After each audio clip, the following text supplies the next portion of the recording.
कर रहा हूँ वो प्राइम मिनिस्टर हाउस से कर रहा हूँ। हमें प्राइम मिनिस्टर हाउस में बुलाया गया था वज़ीर-ए-आज़म पाकिस्तान ने, और बतौर वज़ीर-ए-आज़म पाकिस्तान उनसे हमारी ये गालिबन आखिरी मुलाकात हुई है। इमरान खान साहब ने इस मुलाकात में एक जुमला बोला।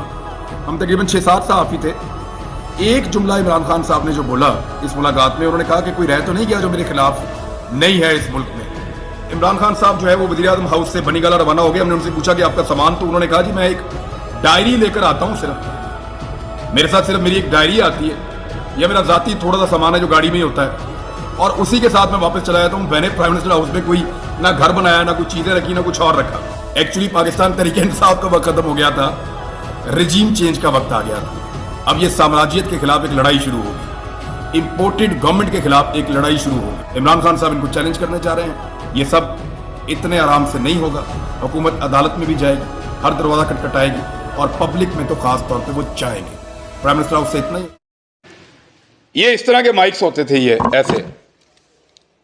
मेरे सहाफी साथी जो है ना, 55 रुपए किलो आटे पे ऐसे मुंह के अंदर फिट कर देते थे माइक, गरीब आदमी के।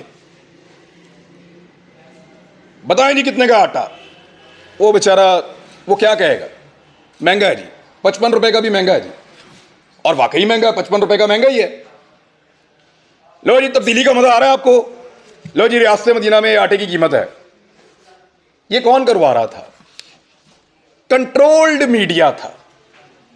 आज 155 रुपए का आटा कराची में मिल रहा है। सारे सहाफी वो वाले जिंदा हैं। ये वाला माइक भी बिल्कुल ठीक है, और शहरी भी वहीं पे मौजूद हैं, दुकानदार भी वहीं पे हैं, चैनल्स भी वही हैं। आज कोई नहीं पूछता कि आटा महंगा हो गया या नहीं।